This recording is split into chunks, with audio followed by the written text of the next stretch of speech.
sa pagpapatuloy po natin na sinasaliksik ang buhay ng ating Panginoong Hesus. Ngayon naman po ay pumunta naman po siya sa Nazareth. Ito po yung kanyang hometown. Kaya po ang pangalan ng Panginoong Hesus ay Jesus of Nazareth. So ngayon po, tignan po natin yung mga pangyayari kung bakit ang title natin ay Jesus was rejected in Nazareth. Hometown niya yan eh. Sabi po dito sa verse 16 hanggang 17, pumunta si Jesus sa Nazareth, ang bayan kung saan siya lumaki. Gaya ng kanya nakaugalian, pumasok siya sa sinagoga ng araw ng pamamahinga. Tumayo siya upang bumasa ng kasulatan.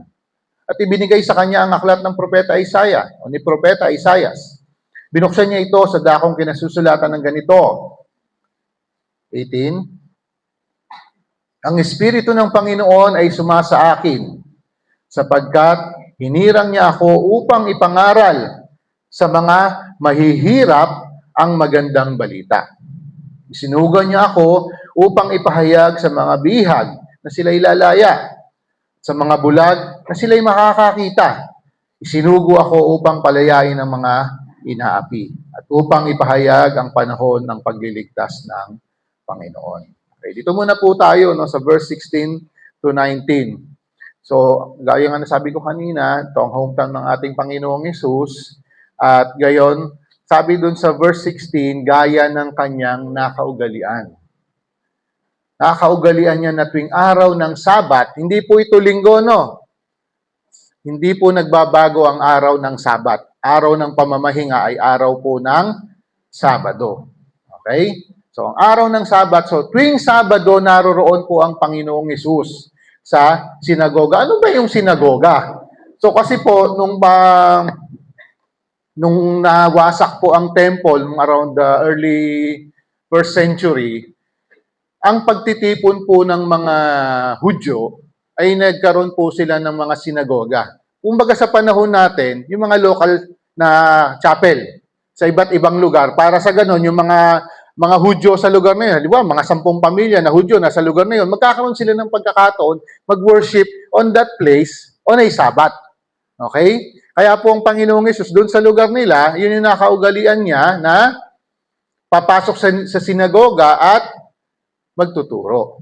Okay? Hindi naman po lahat ng pumapasok sa sinagoga ay nakakapagturo. Siyempre po, may namumuno po doon, may nag-administer po doon sa lugar na yon. Kaya po, minsan may mga pupunta po doon. Talagang ang nagiging pagtitipon nila ay pagsisiyasat at gayon din pagtuturo sa salita ng Diyos. Okay? So, yun po yung setting. Sabi dito, nakaugalian. Okay? So, napakagandang halimbawa po. Talaga po, pag meron po tayong laging titignan example, walang iba kundi ang Panginoong Hesus eh. Bagamat siya'y Diyos, anak ng Diyos, pero nandun siya. No? Nandun siya sa sinagoga at nakikipag-aralan sa mga tao. So, nung nandun siya, tumayo siya upang bumasa ng kasulatan. Hindi po malinaw kung yung binasa niyang aklat hiningi niya sa tagapamahala. Gusto kong basahin yung aklat ni Propeta Isaiah. Wala naman pong sinabi. Basta ang sinabi dito, ang binasa niya ay ang aklat ni Propeta Isaiah. Hindi po Bible na ganito ang hawak nila noon. Scroll. Mga sulat na nakabalumbon. Walang chapter, walang verse. Kaya po, pag binuklat po yung, kung ano po yung babasahin, yun po yung ibabahagi, yun ang ituturo. Okay? So dito po sa bahagi na ito, aklat ni Propeta Isaiah ang binuksan ng Panginoong Hesus. At itong bahagi na ito ang binasa niya, yung sinasabi sa verse 18. No? Ang Espiritu ng Panginoon ay sumasa akin, sapagkat hinirang niya ako upang ipangaral sa mga mahihirap ang magandang balita. Una, ipangaral sa mga mahihirap. Paano naman yung mga mayayaman? Hindi ba sila pwedeng aralan? Hindi po literal na mga mahihirap, mga butas ang bulsa po ang tinutukoy na babahaginan ng magandang balita. Ang tinutukoy po dito ay yung mga poor in spirit. Yung mga meron spiritual poverty. Sila po yung aaralan ng magandang balita. Yung mga tao na nangangailangan ng Diyos. Yung mga tao na hindi nila alam na sila'y mapapahamak. Yung mga tao na hindi nila alam na hindi nila kayang iligtas yung kanilang sarili. Yung mga tao na walang takot, yung mga tao na walang pagkilala sa Diyos. Yan yung mga spiritually poor or poor in spirit. Okay? So hindi po tinutukoy ng Panginoon ng sulat dito ni Isaiah na ang share ng magandang balita ay mga mahirap lang. So yung mga mayaman walang karapatan, hindi.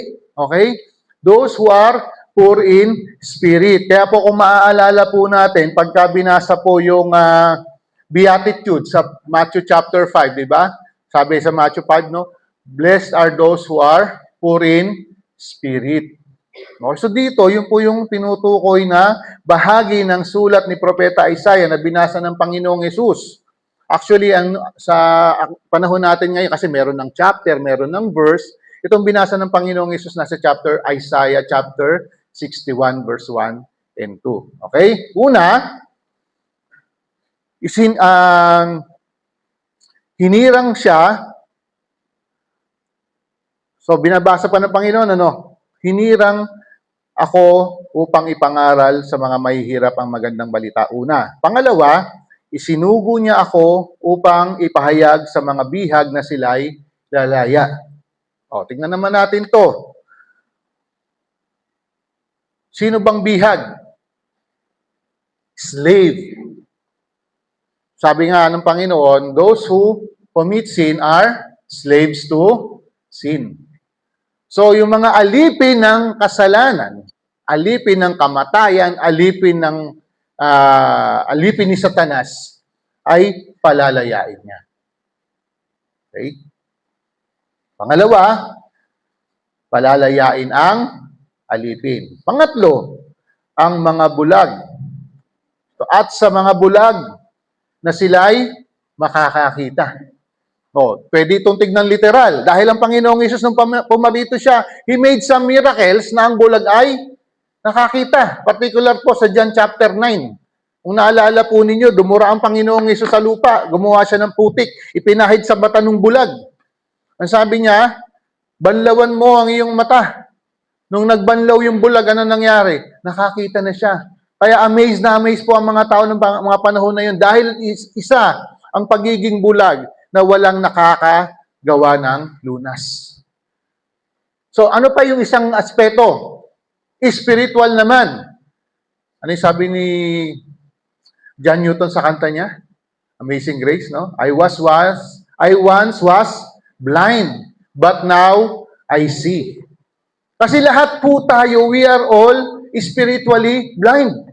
Bulag po tayo sa katotohanan. Isipin po ninyo, lahat kayo mananampalataya ng Panginoong Hesus. Nung narinig ba ninyo ang gospel, tinanggap ninyo agad? Sumampalataya kayo agad? Hindi.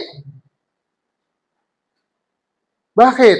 Kasi po, binulag tayo ng hari ng sanlibutan na ito. Babasahin ko po sa 2 Corinthians 4:4. Hindi sila sumasampalataya sapagkat ang kanilang isip ay binulag ng Diyos ng kasamaan sa daigdig na ito upang hindi nila makita ang liwanag ng magandang balita tungkol sa kaluwalhatian ni Kristo na siyang larawan ng Diyos. So, kaya po lahat tayo, we are all spiritually blind. Hindi po natin nakikita ang katotohanan ng pagliligtas, paggawa ng Panginoon. Lahat naman tayo, alam natin may Diyos, alam natin si Jesus ay anak ng Diyos, pero hanggang nandun lang, nandito lang. Hindi natin ipinamuhay na naniniwala tayong siya ang kordero ng Diyos na nag-aalis ng kasalanan ng sanlibutan. Lahat po tayo guilty dyan. Kaya nga ang tawag po sa atin bulag. Naalala ko po nung minsan po ako nag-service sa Patay. Sabi ko doon, nung nag-message ako, ngayon po, ipapahayag ko po ang salita ng Diyos. At lahat po tayo, kailangan po natin ang salita ng Diyos. Salita po ng Diyos yan eh. Sabihin natin na kinala natin ang Diyos, pero pagdating sa pagpapahayag na ng salita ng Diyos, ayaw nang pakinggan ng tao. Habang pinapahayag ko po ang mabuting balita, pagka may punto akong dinidin, alam nyo ano nangyayari? Lumalakas yung kalansing ng bingo. Lalong dinidiin. Sabi ko, grabe naman. Nasasaktan ako para sa Panginoon. Nalulungkot ako para sa mga tao. Sabi ko na lang sa sarili ko, hindi ko sila masisi. Dahil ganyan din ako noon. Pagka napunta ako sa burol or sa lamay, tapos may magkasalitang pastor, kumbaga sa itataasan ko lang ng kilay yan. Gagawin ko yung gusto kong gawin upang ipakitang hindi ako interesado sa sinasabi niya. Sabi ko sa kapatid, parang karma ba ito? Yung ginagawa ko nung araw, nung wala pa akong relasyon sa Panginoon, ngayon ako na ang nagpapahayag ng salita ng Diyos, ginaganyan ako. Masakit na katotohanan, pero yan po yung ating kalagayan. Lahat po tayo ay bulag spiritually. No, namuhay po tayo ng 10 taon na nakatingin tayo saan? Sa relihiyon. Akala natin ang kaligtasan na nasa relihiyon. Kaya po pag pinapahayag ang mabuting balita, pinapahayag ang salita ng Diyos, tuloy lang ang kalansing ng bingo. Tuloy lang ang sugal. Mabuti pa nga po dito kapag dumarating na ako, alam nilang magse-service tinatanggal nila yung mga lamesa. Nagtatago muna sila. Akala mo naman kung sino yung dumarating. Alala ko, Kuya Tonyo, nung burol ni Ate Lori, kating-kating na yung mga tao magsugal. Hanggat nandun ako, nagsasalita ako, nandun sila sa likod, nasa dilim. Nasa likod ng mga halaman. Pero pag alis ko, tuwan-tuwa na yes, wala na. Ganun po yung kalagayan. Dahil po, spiritually blind. Hindi matanggap, hindi ma-appreciate, hindi ma-acknowledge yung pagliligtas na ginawa ng Panginoon, yung kapahayagan ng mga katotohanan ng kanyang salita. Una, sinugo siya para sa pagpapahayag ng magandang balita sa mga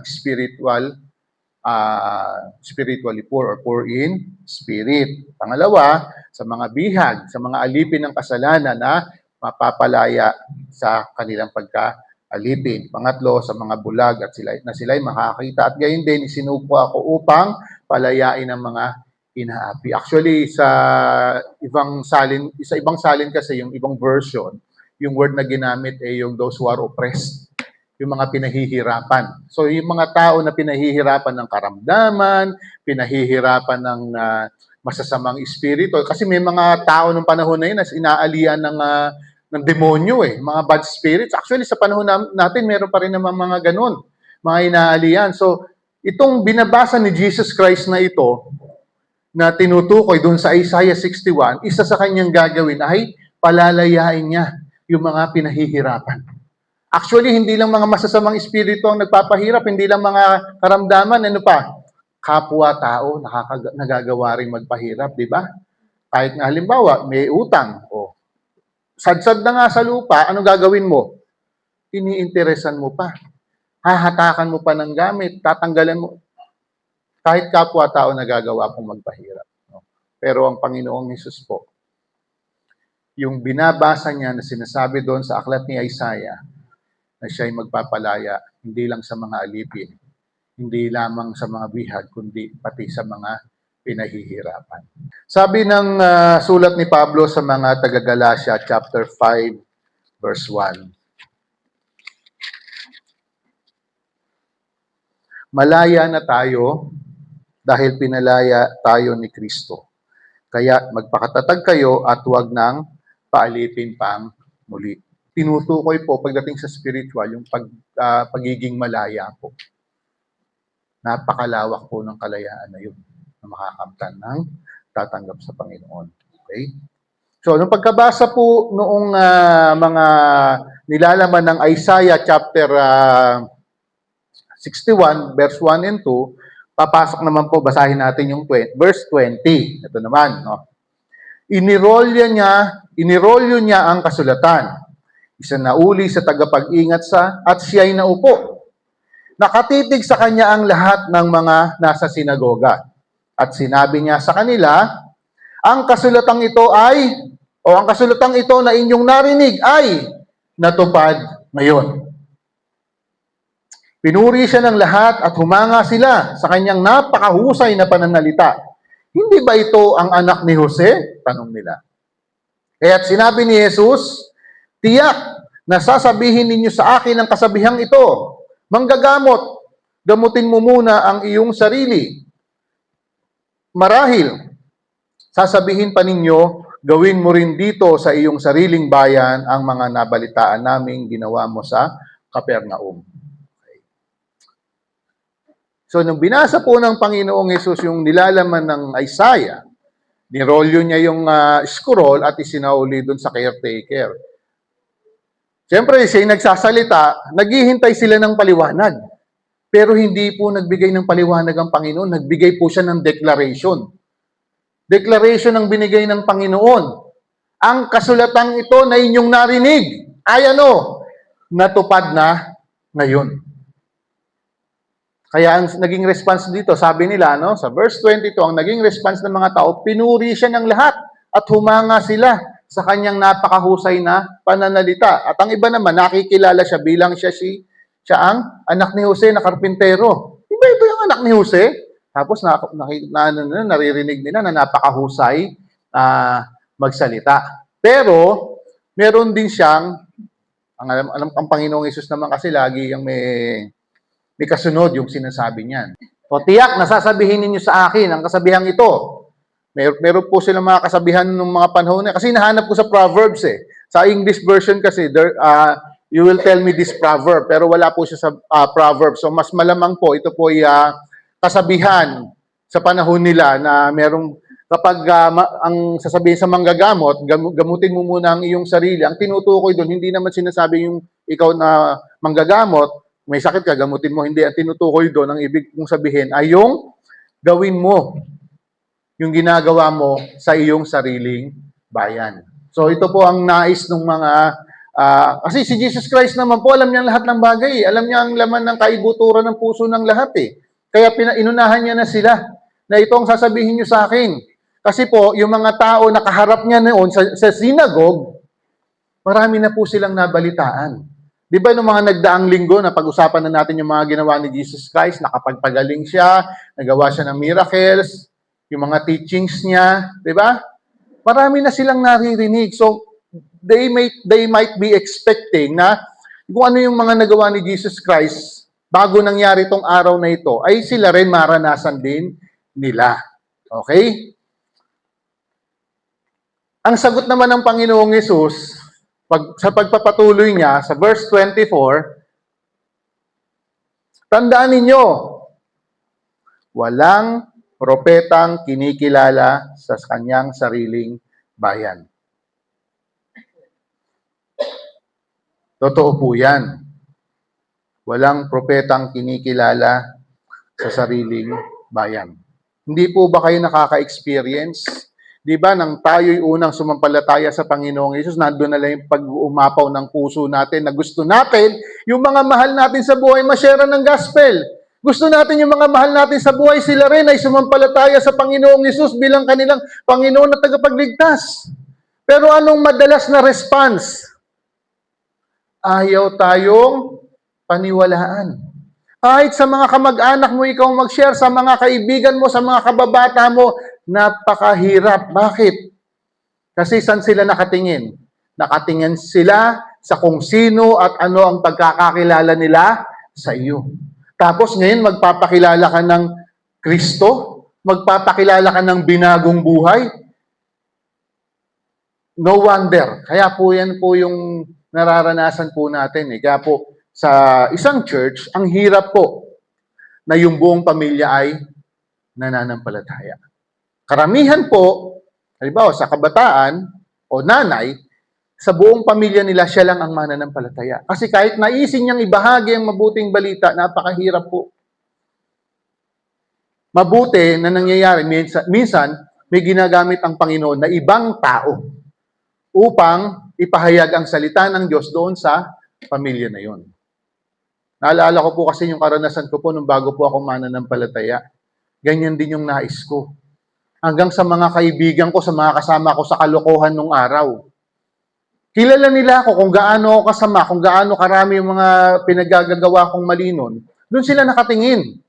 Kaya nung ipinapahayag ko na sa kanila yung testimony ko, yung naranasan kong biyaya ng Panginoon, yung naranasan kong kapatawaran ng Panginoon, hindi nila matanggap.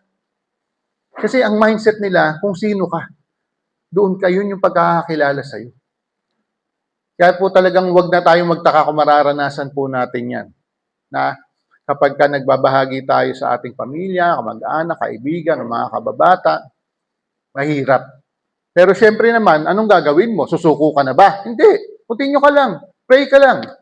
Ginawa mo yung bahagi mo, maaaring gamitin ng Panginoon. Sa ibang pagkakataon, ibang taong gamitin niya. Pero narinig na nila sa iyo yung mabuting balita. Hindi po nawawalan ng saysay yung ating mga ipinapahayag. Sabi ng pangako po ng Panginoon yan. Hindi po ito nawawalan ng saysay. Okay? So sa verse 24, tandaan ninyo, walang propetang kinikilala sa kanyang sariling bayan. Ay, naalala ko nga pala, sinabi rin ito ni John sa chapter 1. Diba? Nung in the beginning was the Word was with God, and the Word was God, hanggang sa mga sumunod na verse. Sa verse 10, sinabi niya na, si Jesus Christ, ang salita, ay pumarito. Pero hindi siya kinilala. Pumunta siya sa sarili niyang bayan, hindi rin siya tinanggap. Diba? Anong ginawa ng mga tao sa kanya? Ipinapako pa siya sa krus. Dumating siya bilang tagapagligtas, pero anong ginawa? Hindi siya tinanggap. Okay? Kaya talagang naranasan po ng Panginoon Hesus to, na walang propetang kinikilala sa kanyang bayan. Ang mga tao, siya po ang nagbigay ng buhay sa atin. Diba? Siya ang lumikha sa tao. Pero nung pumarito siya, hindi siya tinanggap. Namuhay siya bilang tao saan? Sa Israel.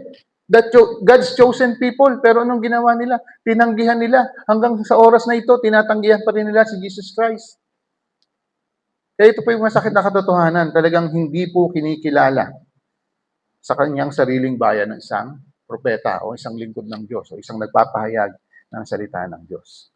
Okay? So sa verse 25, sabi niya, ngunit, sinasabi ko sa inyo, maraming byuda sa Israel nung panahon ni Elias nang hindi umulan sa loob ng 3.5 taon at nagkaroon ng tagutom sa buong lupain. Subalit, hindi pinapunta si Elias sa kanino man sa kanila, kundi sa isang byuda sa Sarepta sa lupain ng Sidon. Sa dinami-dami ng may mga ketong sa Israel nung panahon ni Eliseo, wala ni isa mang pinagaling at nilinis maliban kay Naaman na isang taga-Syria. Okay, ano naman po yung pinupunto dito ng Panginoong Hesus? Pagkatapos niyang sabihin walang propetang kinikilala sa sariling bayan, nag-flashback po siya sa history, sa Old Testament, sa buhay po ni Eliseo at saka ni Elias. Tinutukoy niya po dito sa Israel, yung salitang Israel po, kasi po noong mga panahon na yon, ang Israel po divided po sa two kingdoms, North and South Kingdom. Yung Israel po yung North. Yung South po, Judea. Okay? Kaya po pag nababasa po tayo ng Bible, minsan malilito ka. Pero at least alam natin na yung North Kingdom, yun po yung Israel, yung South Kingdom, yun yung Judea. Yung North Kingdom po, yung Israel, yung binabanggit po dito kung nasaan si Elias at saka si Eliseo, ito pong kingdom na to ay pinamumunuan po ng mga masasamang hari. So yung mga naging hari, hanggang sa mga sumusunod na naging hari, masasama. Pati yung mga pari na nangunguna sa mga tao, masasama din. Kaya po nung si Elias, si Eliseo, ginagamit sila ng Panginoon, hindi po sila tinatanggap din. Yung ilan sa mas marami po yung tumatanggi sa kanilang pagiging propeta. Kaya nga dumating sa punto na si Elijah, 'di ba, si Elias, nakipag-showdown po sa mga propeta ni Jezebel. 400. Tapos siya isa lang. Pero ang Diyos niya ang totoo. Okay? So dito nag-flashback po ang Panginoong Hesus sa history. Na nung panahon ni Elias, nagkaroon ng 3.5 years na tagtuyot, walang ulan. So nagkaroon ng taggutom. Maraming balo doon, sabi ng Panginoong Hesus. Pero si Elias ang nagpunta sa isang hindi taga-Israel. Ganon din si Eliseo. Marami raw may ketong sa Israel noon. Pero ang pinagaling, hindi taga-Israel.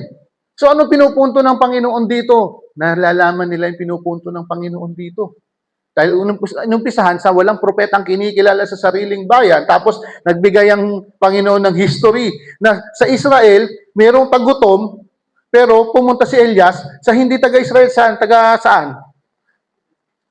Sarepta. Byuda sa Sarepta.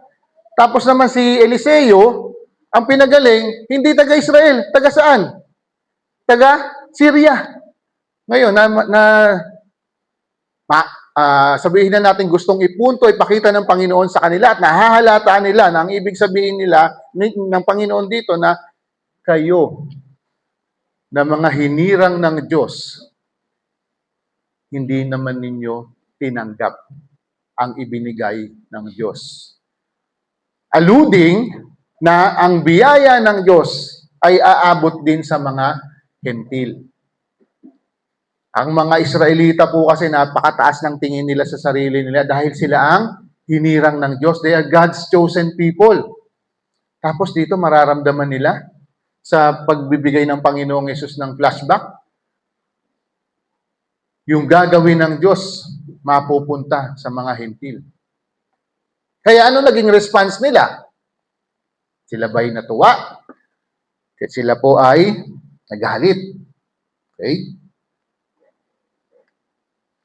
Nagalit, verse 28, nagalit ang lahat ng nasa sinagoga nang marinig ito.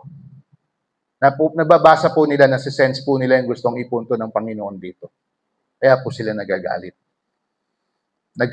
Nagsitayo sila at itinaboy siya palabas papunta sa gilid ng bundok na kinatatayuan ng bayan upang ihulog siya sa bangin.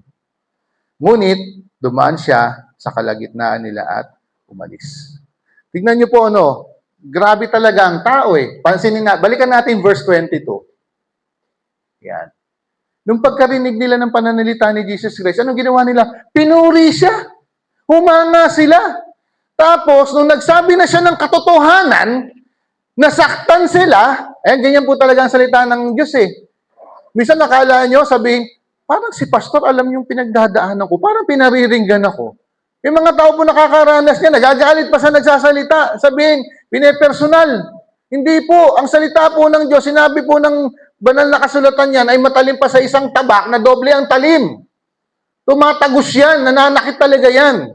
Kaya dito, itong mga tao na to, pinuri nila si Jesus Christ, humanga sila, pero nung ipinahayag niya na yung katotohanan, ano na naging response nila sa 28? Nagalit. At yung galit nila, hindi basta galit, puot. Bakit? Gusto na nilang patayin si Jesus Christ. Kanina, hinahangaan nila. Ngayon, gusto na nilang patayin. Gaano kabilis yung pagbabago? Naalala po ba ninyo, pag binabasa mo yung triumphant entry ni Jesus Christ sa Jerusalem? Yung inaalala ng palaspas? Nang pumasok po si Jesus Christ sa Jerusalem, nakasakay sa isang asno, ang sinisigaw nila, purihin, Hosana, purihin ang anak ni David. Nakalatag ang mga balabal, nakalatag ang mga dahon, habang siya'y pumapasok. Pero the week after, ano sinisigaw nila? Ipako siya sa krus. Ayan po ang tao. Dito, sandaling oras lang. Una, pinuri nila, humanga sila, then ngayon gusto na nilang patayin. At nagtangka naman talaga silang patayin ng Panginoon. Dahil nasan ba sila? Nasa bulubunduking lugar po yan. Nazaret. Kumbaga sa panahon natin, ano yan? Bagyo. Yung city, nasa taas ng bundok. Anong gusto nilang gawin? Ihulog siya sa bangin. Dahil talagang nanggigigil, nangalit sila sa galit na ipinahayag ng Panginoon, kaya gusto nilang patayin. Pero ang Panginoong Hesus po, bilang Diyos, walang imposible at walang mahirap sa Kanya. Kaya sa verse 30, dumaan siya sa kalagitnaan nila at umalis. Ang hirap imaginein nun. Kasi po, ang daming tao sa loob ng sinagoga, lahat sila nagalit sa sinabi ni Jesus Christ, kinuyog na nila, gusto nilang ihulog sa bangin, pero ano ba yung katulad ba nung nung Moses, nung the Red Sea, gumanon ba si Jesus Christ nahawa yung mga tao? Hindi ganon. Kasi po, mob eh. Grupo yan eh. Maraming mga tao yan. Iisang gustong gawin, patayin siya. Pero nakaalpas po ang Panginoon. Hindi po ito naging imposible kasi 3 beses pong ginawa ng Panginoon niya na gusto siyang patayin, gusto siyang kunin, gusto siyang hulihin. Pero nagawa niya makaalpas sa sobrang dami ng mga tao na yun.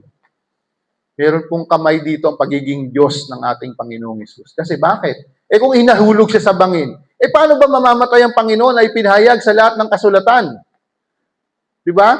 Magbabayad siya ng kasalanan. Isasabit siya sa puno. Yung tinutukoy po sa Old Testament no na puno, cross. So, nung si Jesus Christ po, binabasa niya yung part na yon ng Isaiah chapter 61, verse 1 and 2. It's a messianic message. Okay? So, alam po nung mga nakikinig sa kanya na itong binabasa na ito ay patungkol sa paparating na tagapagligtas na Messiah na ipinangako ng Diyos. Kaya nung binabasa ni Jesus Christ ito, ang naging tugon niya, naganap na ito ngayon. Kasi ang sinasabi ng Panginoong Hesus, ako ang gagawa ng lahat ng yan. Which is, alam naman po natin, ginawa ng ating Panginoong Hesus ito. Pinahayag niya ang paghahari ng Diyos sa mga mahihirap, poor in spirit, sa mga alipin ng kasalanan, sa mga bulag. Ipinahayag niya ang pagliligtas ng Diyos. Ipinahayag niya ang pagpapalaya ng Diyos. Kaya nung sinabi niyang nangyari na ito ngayon, yung mga nabasa nyo, yung mga narinig nyo na yan, nangyari na ito. Pinakikita ng Panginoong Hesus, He is the fulfillment of this 700-year-old letter from the prophet Isaiah. Siya po ang kaganapan. Siya ang fulfillment. Jesus Christ is our salvation. Apart from Jesus Christ, we are nothing. Ano tayo? Lahat tayo poor in spirit. Lahat tayo spiritually blind. Lahat tayo slaves to sin. Lahat tayo we are being oppressed as if sinasapian tayo ng demonyo. Yan po yung kalagayan natin. Kaya po nagpapasalamat lagi tayo sa Panginoon. Dahil kumilos po siya sa buhay natin. Ang banal na spirito, kinonvict tayo na ipinakita ng Diyos ang kanyang pagmamahal sa atin. Naunawaan natin ang mabuting balita na dahil makasalanan tayo, mapapahamak tayo sa impyerno. Kasi bulag tayo. Kasi alipin tayo ng kasalanan. Kasi pulubi tayo pagdating sa spiritual na bagay. Kasi inaalian tayo ng demonyo. Salamat sa Panginoon na unawaan natin yan. Dahil sa ganyang kalagayan natin, ang Panginoong Hesus, inialay niya ang kanyang sarili doon sa krus. Upang mamatay, upang bayaran yung ating mga kasalanan. Dahil ito lamang yung pwedeng pangbayad. Ito lamang na ginawa ng Panginoong Hesus na pagbibigay ng kanyang buhay, ang tanging makapagtutubo sa lahat ng tao, sa lahat ng kasalanan, nakaraan, kasalukuyan at hinaharap. Kaya ibinigay po ng Panginoong Hesus ang kanyang buhay doon sa cross. Namatay siya doon. Wala siyang kasalanan. Inosente po siya. Wala siyang kasalanan. Wala siyang bahagi sa mga pinaggagawa natin. Pero inako niya pong lahat yun. Kaya yung ating pong lahat ng kasalanan, dinala na po ng Panginoong Hesus doon sa krus. Sa kanyang kamatayan, siya po'y inilibing. At ang ating Panginoong Hesus ay Diyos na buhay. Dahil matapos sa 3 araw, siya'y muling nabuhay. At ngayon ay nasa kanan ng Ama, namamagitan para sa atin. May mga struggles pa rin po tayo. Hindi tayo makakapamuhay ng perpekto. Nangyayari pa rin minsan na parang bulag pa rin tayo. Nangyayari pa rin minsan na parang alipin pa rin tayo ng kasalanan. Pero salamat po sa Panginoon. Dahil siya yung namamagitan para sa atin, sa Ama. Kapag tinitignan ng Ama ang ating kalagayan ng mga makasalanan, hindi niya na makita yung pagiging makasalanan natin. Ano na nakikita ng Ama? Yung katuwiran ng kanyang anak na nilukuban tayo ng kanyang katuwiran dahil ito'y sa kanyang biyaya. nang tayo'y sumampalataya sa Panginoong Hesus bilang ating tagapagligtas at Panginoon ng ating mga buhay.